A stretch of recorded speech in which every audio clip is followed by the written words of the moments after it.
Hi everyone, this is Krishna. Today, in this video, I'm gonna explain about what is Linux, why do you use it, and some basic Linux comments. Uh, let's start with what is Linux.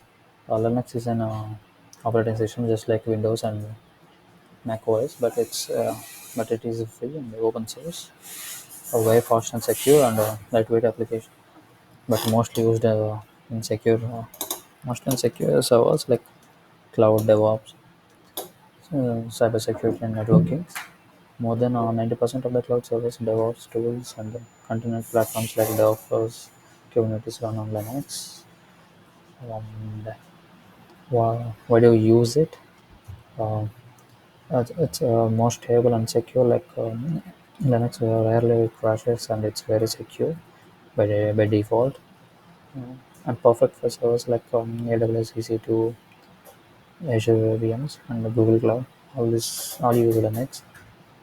Best for DevOps tools like for Docker, Kubernetes, Jenkins as Ansible, Terraform all run smoothly on Linux, and it's lightweight, run fast even on low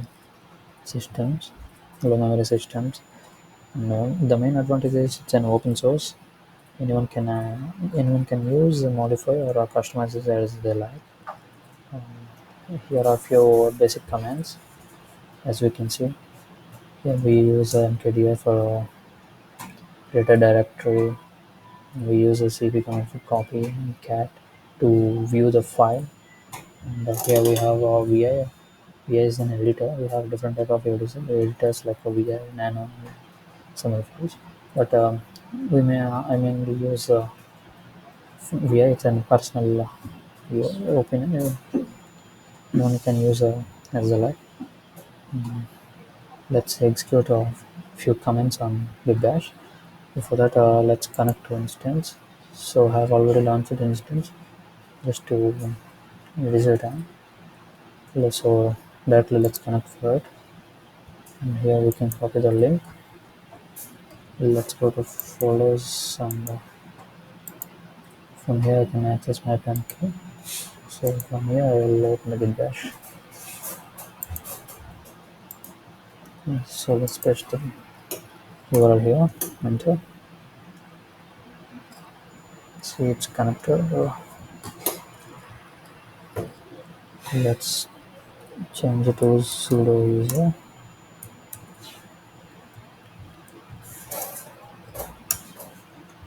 So let's run basic troubleshoot commands like top. Let's say top.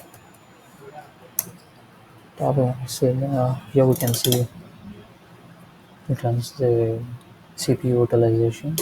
Shows it. You can see all the CPU performance. It runs every seconds. It updates. And we have it shows all the time taking and the commands what we used and what the background it's running. So let's go with next tab.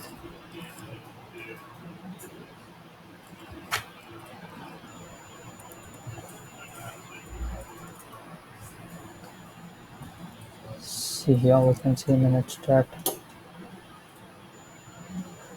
You can see all the type, state, which is connected, and I know the unique value for each one, and you can see paths as well. And we can use instead of this, we can use it because it's showing it's very length, right?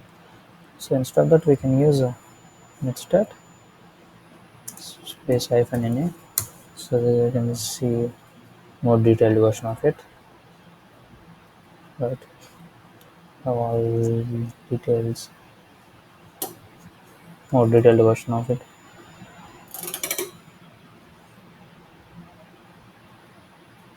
And we have this is hyphen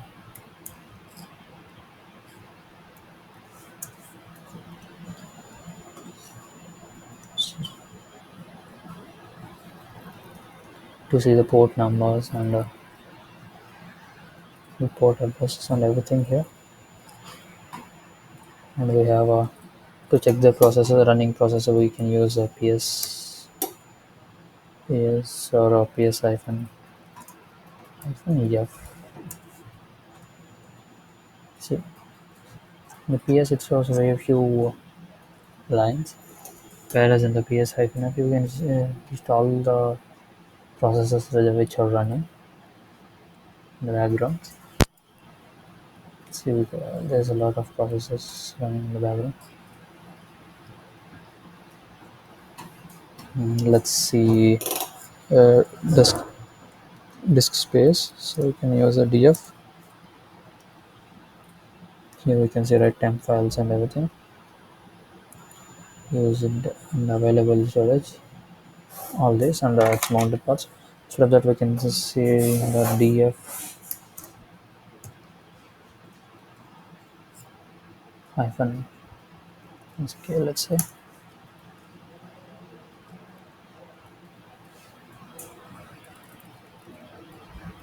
we can use a hyphen SK for directory size. So let's say it shows 24. Instead of that, we can see it in it's a SK is a size, D is a directory, and SK is a size, and K is gigabytes. Instead of that, we can use a DU hyphen SN as well to see in the megabytes. So it shows now 1. So like that, there are different type of so,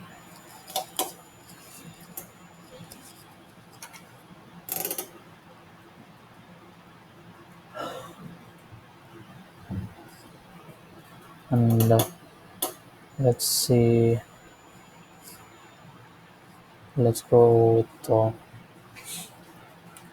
let's go through my GitHub repo. As you can see, I have a GitHub. This is my GitHub, and I have created a repo called Linux Handbook, where there is a few. So let's open this. And this is the different. I have divided them into different levels. So this project is a real-time project, Linux administration and automation setups, organized like it was 3 levels: basic, intermediate, and advanced. It serves a complete guide for DevOps engineers working in Linux server projects. Here I have created scripts for the automations. So this is my file structure. Here we can see this. Just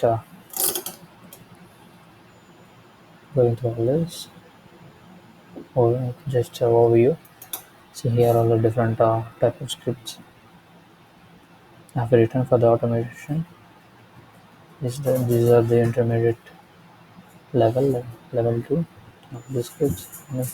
Log management system on it, where top and H top is a human, and top as we discussed before, it's an CPU utilization, whereas H top is a it's an human readable command, and a free hyphen F displays everything is here. And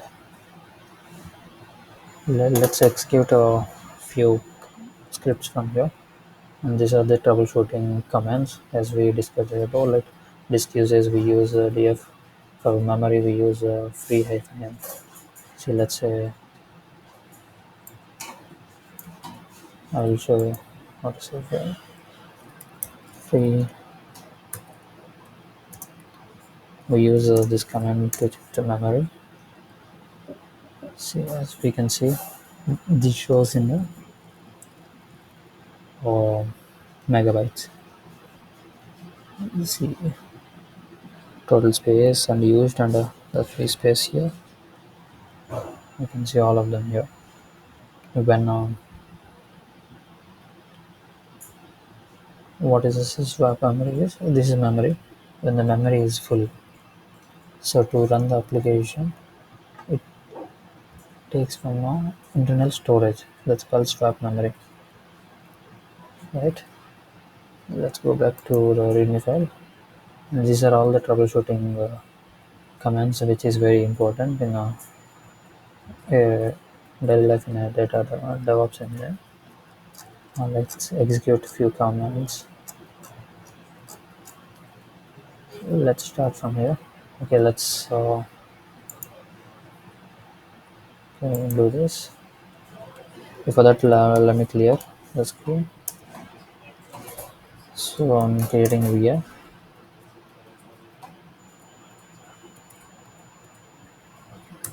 create underscore user dot sh. So here we are using the VI for the editor. This is the file name, dot sh or dot bash to recognize whether to know that it's a bash script. So it's more readable. To insert the data, this is first let's press the I button here so that we can enter. Now I've pasted all the script here. It's a shebang. This is bash, and we have all the script. Let's execute this. I'm gonna save it and exit from here.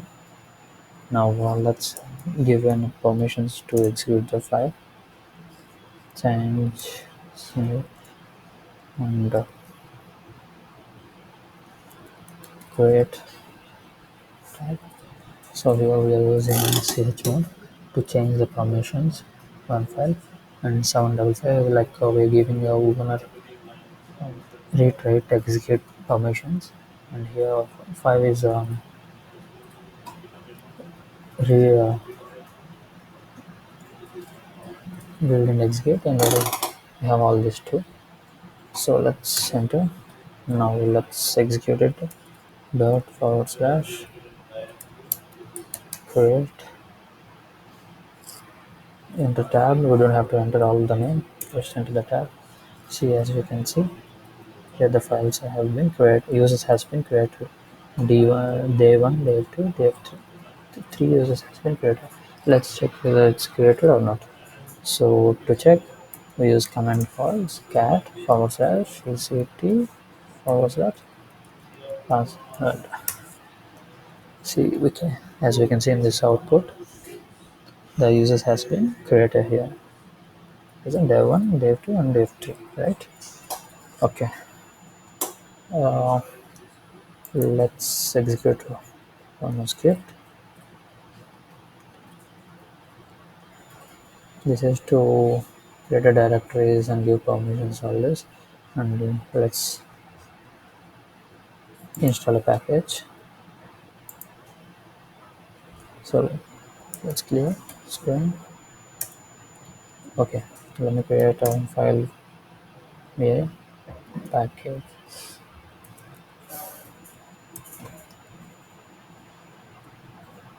packages dot sh. Okay, and like I this, and I'm gonna do few modifications here. Let's see. One script I'm going to install in Linux Git and for Java.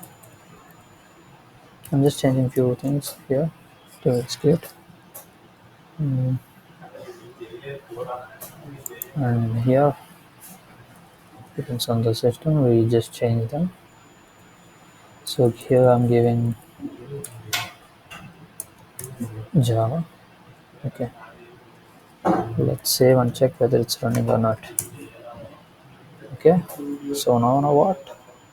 Now we have to give change permission, change executable permissions. So on packages dot sh. Let's execute the script. Packages dot sh and enter.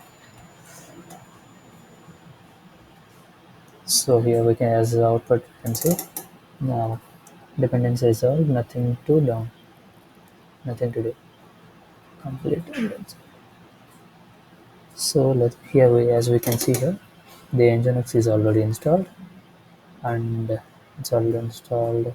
Java is already installed. Everything is installed. So it's throwing that echo Nginx and Git and Java is installed. So here we can use a few service uh, commands like sudo system sudo systemctl status nginx. Let's say I want to check for the status of our line. It's running.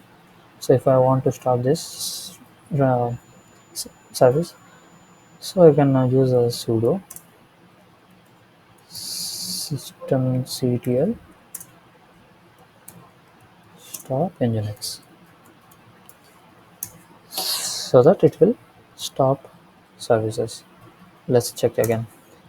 See, as we can check, it shows inactive and dead. Okay. Oh, let's check it. So to again restart it, we can use command system ctl start nginx, right? And again system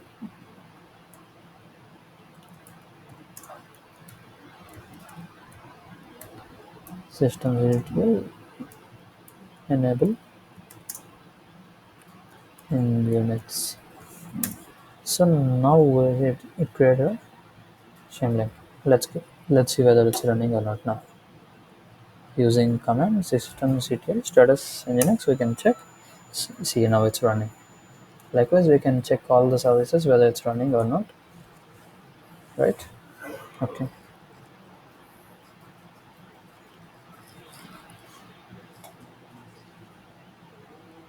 And let's execute some other scripts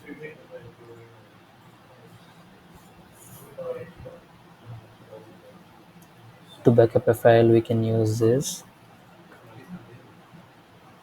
here in this script. Here we can see clean up the blocks, right? So it's fine where this is the path for type, and type f, it's minus m time. What is minus m time? uh, Define with time plus 7 days. It means that which creator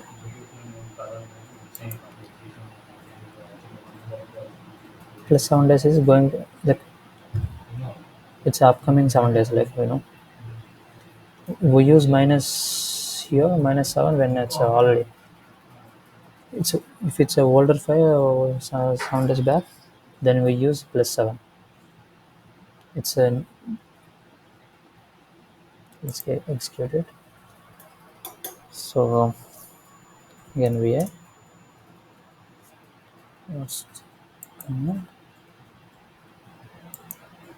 so clean up logs, right? Let's name it and clean up message. So and let's save and see whether it's working or not. Let's change the permissions.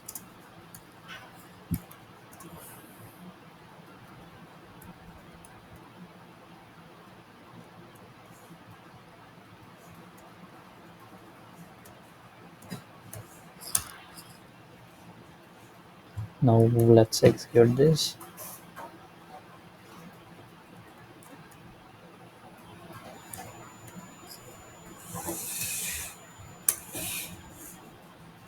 See, here we can see no such files or directories. Old logs are cleared, so it's cleared everything. There is no such things.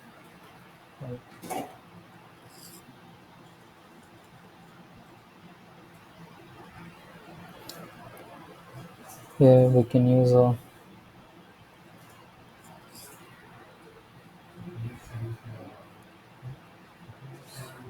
if I want to check, let's say if um, Egg.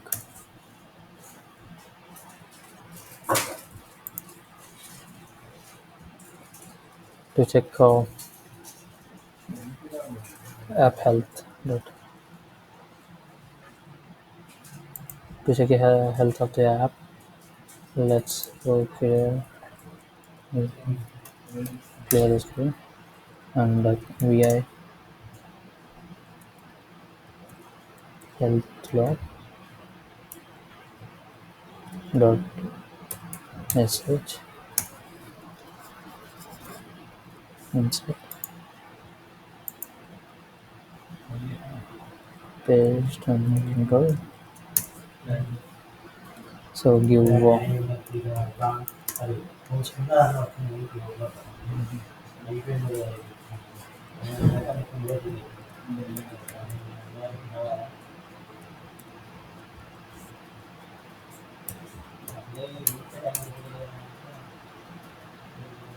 so we have done something wrong. See here we forgot to mention permissions for that.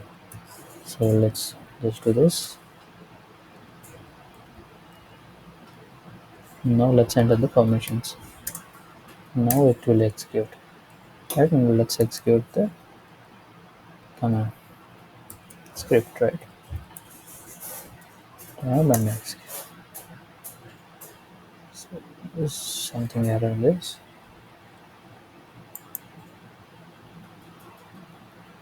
So here we can see some cron jobs examples. Uh, Let me explain about what is cron jobs. See, as we can see here, this is cron jobs.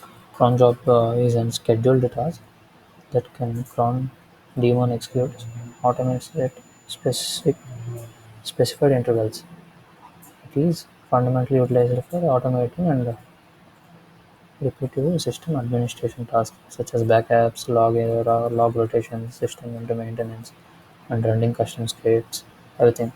So basically, it helps us to execute a few checks, commands, and everything, all the operations in a specified times or specified intervals.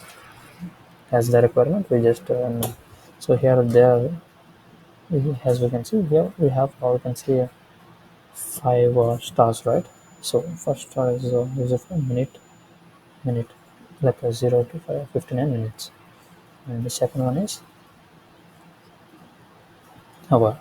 Second one is hour 0 to 23, and we have the third star which is for a day of the month. It comes from 1 to 31 in the month, and here we can see the fourth star is for month 1 to 12, and star 5 is for day of the week 0 to 7. Sunday is it shows Sundays as a 0, right? And we have all these log files. We can check all these log files using this one. Yeah. Let's say I want to check the logs. See, as we can see, here these are the service commands, and these to check the logs. Okay, and here the troubleshooting commands as we discussed before. Mm. Let's start to check your ports and all this. We can all these commands are the troubleshooting commands and check logs. So see, there are different folders created for different files. All the concepts, logs, monitorings, yeah, all this. We have all these scripts in the forward and everything. We have this. Please do check when you have free time. Just go through this repo. Thanks for watching.